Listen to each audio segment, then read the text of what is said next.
Chères auditrices et chers auditeurs, nous vous proposons un épisode spécial de la Zone Fantastique où nous allons passer en revue la programmation de la 13e édition du Paris International Fantastic Film Festival, le PIF pour les intimes, qui s'est tenu au Max Linder du 4 au 10 décembre. Une sélection éclectique où il est question de boucles temporelles, de fantômes calamiteux, de marionnettes sadiques et de cosmonautes amoureux. Era francesa. Siento que está aquí. Andrea, no hay nadie.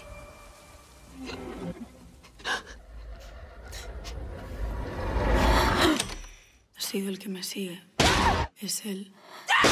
Tengo miedo de que esté aquí, ahora, con nosotras. Après avoir brillé dans le clip musical, l'Espagnol Pedro Martín Calero signe un premier long métrage remarquable par ses séquences de terreur autour de l'insidieux et de l'invisible, quelque part entre The Ring et It Follows. El Llanto, rebaptisé The Wailing pour l'exploitation internationale, raconte en 3 segments le cauchemar unissant les destins de 3 femmes autour d'une menace imperceptible à l'œil nu, mais visible au travers des écrans. Écran de laptop ou de smartphone à l'époque actuelle, écran d'une caméra analogique en 1998, en entremêlant les époques, Martín Calero travaille également à planter des décors urbains aussi fascinants qu'angoissants entre l'Argentine et l'Espagne, en appuyant juste ce qu'il faut l'étrangeté pour ne pas basculer dans l'invraisemblance. Si la formule semble parfois amalgamer plusieurs références du cinéma d'horreur sans parvenir à un résultat totalement homogène, aux règles clairement définies, ce premier film bénéficie d'une évidente maîtrise technique, notamment dans l'exigence apportée au sound design, et choisit un traitement sensoriel et viscéral pour parler des blessures invisibles et des traumatismes intergénérationnels. If I were to tell you why I did what I did,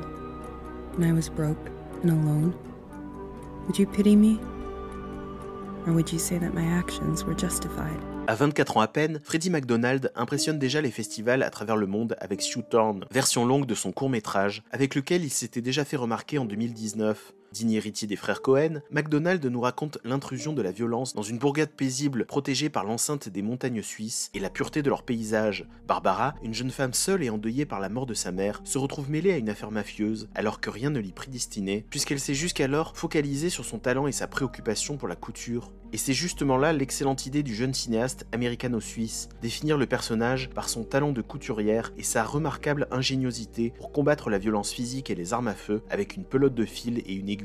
En résulte un exercice de style amusant et tenu jusqu'au bout, oscillant entre un humour grotesque et une ironie plus grave, pour passer en revue les différentes bifurcations du parcours de Barbara selon ses maladresses, ses coups de chance et les émotions qui dictent ses choix. 遥远的 K 星，3个被选中的少年拥有打个喷嚏就可以往返未来20年的超能力。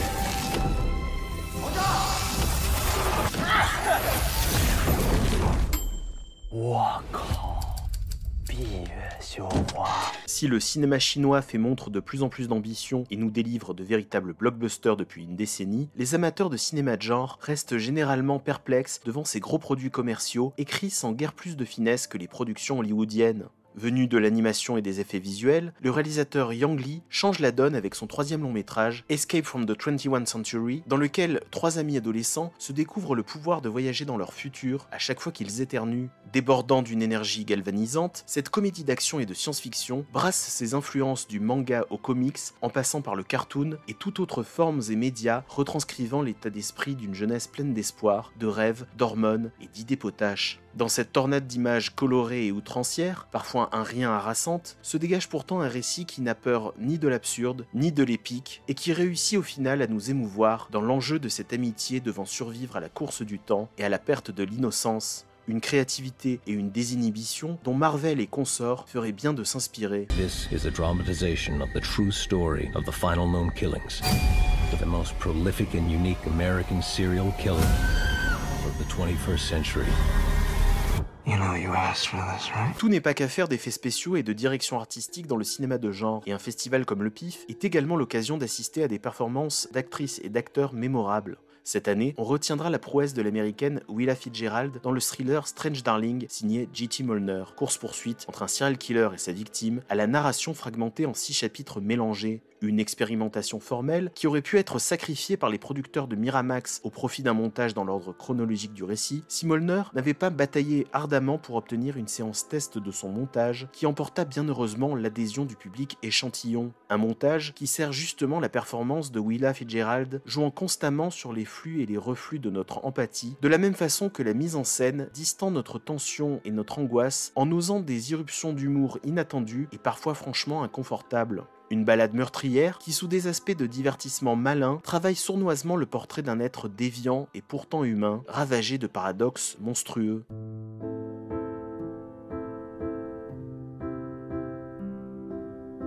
Depuis Colossal en 2016, on attendait impatiemment le 5e long métrage de Nacho Vigalondo en espérant qu'une fois de plus, le réalisateur espagnol saurait investir un concept de science-fiction par une approche personnelle. On ne s'était pas trompé puisque Daniela Forever part du postulat d'un traitement médical permettant à un patient en souffrance affective de se ressourcer émotionnellement dans ses souvenirs les plus agréables. Nicolas, le protagoniste, a hélas la mauvaise idée d'utiliser la pilule miracle pour rêver encore et toujours de Daniela, sa compagne décédée dans un accident de la route. Le film multiplie ainsi les allers-retours entre rêve et réalité, en distinguant les deux mondes par deux formats et qualités d'image différents, sans empêcher pour autant les repères de se troubler à force de voyages et de déformations perpétrées par le rêveur, conscient de l'histoire qu'il peut réécrire à sa guise. Si Vigalondo aborde à certains moments la thématique du deuil avec justesse, il passe malheureusement par trop d'étapes attendues, s'attardant dans des délires visuels qu'autorise son concept en négligeant pendant ce temps le personnage féminin, donnant son titre au film, mais se révélant au final assez passif dans le récit. 我叫马口斗，专业厉鬼经纪人，怎么样？要不要和我一起打造独一无二的都市传说？我觉得你一定会中。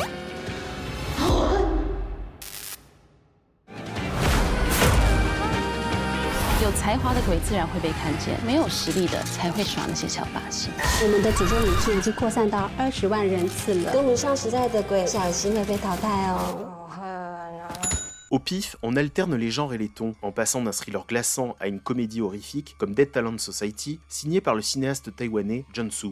Après son premier film Détention il y a 5 ans, John Su a vécu une période de désenchantement car cette première œuvre et son parcours dans les festivals du monde entier n'ont pas suffi à le combler et lui donner l'impression d'un aboutissement. C'est justement cette remise en question de son travail et de sa place d'artiste dans le monde qui l'ont poussé à écrire Dead Talent Society, où un fantôme démotivé et maladroit doit apprendre à hanter les vivants s'il ne veut pas disparaître définitivement. Su élabore ainsi un univers fun, foisonnant et baroque dans lesquels les fantômes sont organisés socialement à l'instar des monstres de Monstres et compagnie, et connaissent des angoisses existentielles et des tracas quotidiens, écho-amplifiés de nos inquiétudes de vivants. Le programme parfait pour une soirée d'Halloween, qui malgré ses gags et son goût pour le ridicule, n'oublie pas pour autant de nous émouvoir grâce à sa bande de personnages solidaires et attachants. Hello. You're out causing mischief, are you? Painting the town red. What's his story? He was here when I got here. Who rules, Tony? Ginny Pin. It's share and share alike here, Judge.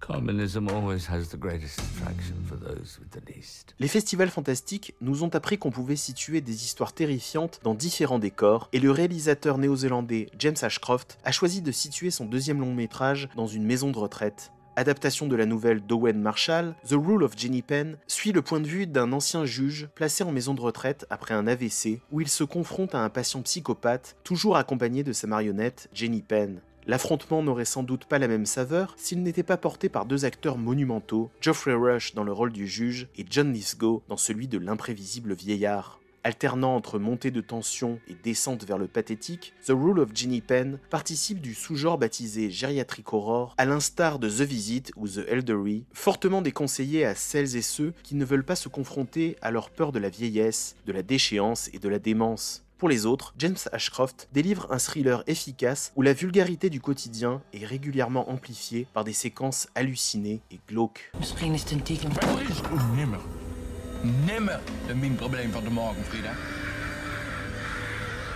D&D. Als ik kom weer gerief vermoord.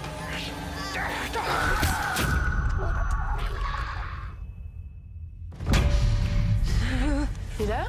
Neem het lied af. Nog nimmer is een vrouw levend weer om een minuut vast. Pour compléter la compétition des longs métrages, le comité du PIF a jugé judicieux de sélectionner un peu de folk horror avec Hérésie, premier film du néerlandais Didier Konings, concept artiste officiant régulièrement sur les blockbusters hollywoodiens.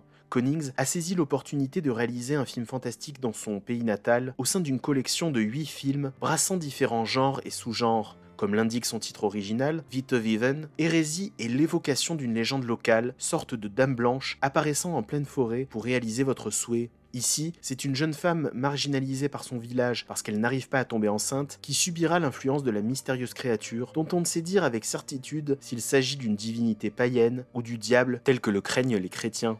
On peut essayer d'être indulgent avec ce film d'à peine 1 heure, parce qu'il a été tourné en à peine 11 jours dans des conditions et avec un budget contraignant, mais Hérésie n'arrive pas à se démarquer de ses modèles, dont bien évidemment l'encombrant The Witch de Robert Eggers à cause d'une imagerie et de personnages trop convenus. Didier Konings doit encore faire ses preuves avec un projet plus abouti et plus original, car ce premier long, ou plutôt moyen métrage, nous laisse davantage l'impression d'être la carte de visite d'un savoir-faire technique, comme le sont d'ordinaire les courts-métrages formalistes. I believe I mislabeled a package. I'm wondering what course of action I could take. It's digital too. We'll figure out where to redirect it. And what if by chance you cannot? That's when things get interesting. Looks like someone's playing a dirty joke.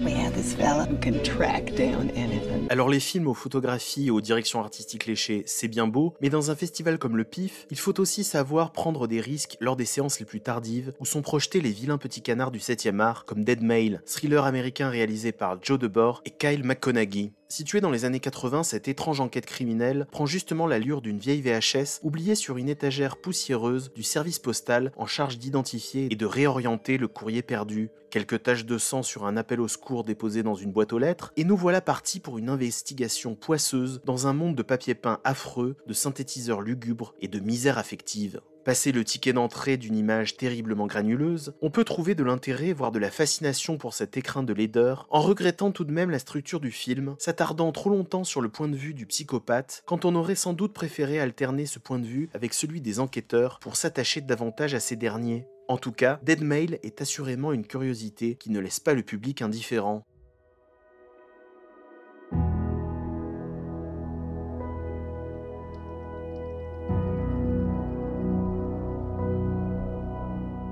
Mon coup de cœur personnel pour cette édition du PIF, c'est Desert Road, premier film de l'américaine Shannon Triplett, où une jeune femme se retrouve coincée dans une boucle temporelle et géographique après un accident de voiture. L'intrigue est donc circonscrite à une parcelle de désert entre une station-service et une usine désaffectée, et bien que les films de boucle temporelle soient légion ces 10 dernières années, Shannon Triplett réussit à renouveler le concept en proposant une trajectoire de personnages riche, intense et émouvante. Bien entendu, cette petite production bénéficie de la plus-value du désert californien, dont la majesté mystérieuse sert de caisse de résonance métaphysique à l'épreuve surnaturelle et existentielle que traverse la protagoniste. Dans ce rôle principal, Christine Fawcett nous séduit d'abord par son naturel et sa douceur, pour nous éblouir ensuite par son jeu physique à mesure que son personnage évolue et gagne en détermination. Et on se souviendra également des apparitions de Beau Bridges et Frances Fisher, présence fantomatique et crépusculaire perdue dans ce désert, portant en eux la dimension poétique de Desert Road. У нас дуже мало запасів їжі. Приблизно на 16 місяців. Можемо помилуватись космосом наостанок. Зник увесь твій вид, Андрюха. Ти остання людина у всесвіті. Ти серйозно? Це ж нормальна гра. Можна я розкажу тобі анекдот? Ні. Андрюха, я тут... Що, Андрюха? Що ти від мене хочеш, а? Cette année, le public du Max Linder a choisi de récompenser You Are the Universe de Pavlo Ostrikov, film de science-fiction dont l'aspect apocalyptique est d'autant plus saisissant qu'il s'agit d'une production ukrainienne et que l'acteur principal, Volodymyr Kravchuk, est actuellement engagé sur le front de guerre. You Are the Universe nous place aux côtés d'un cosmonaute témoin de la destruction totale de la Terre et qui pense être le dernier humain vivant avant de recevoir un message d'une météorologue française en déroute dans une lointaine station spatiale. Un dispositif limité à 3 personnages en comptant l'ordinateur de bord du vaisseau pour amener l'humanité à son essentiel et travailler l'impression de solitude du voyageur intersidéral qui, en manifeste ultime dans sa dignité de terrien civilisé et sensible, se doit de maintenir le contact avec son alter ego féminin. Plaidoyer pacifiste plutôt que poème funèbre, You Are the Universe possède un atout rare dans une compétition internationale de long métrage, une portée universelle dans son récit, comme dans les images spectaculaires de l'espace, nous ramenant à notre bien commun, notre humanité fragile et précieuse. Це що, щас прийшло? Так, Андрюха. Звідки? Адресат невідомий. Si vous avez apprécié cette émission, n'hésitez pas à vous abonner et on se retrouve prochainement pour de nouveaux épisodes. À bientôt!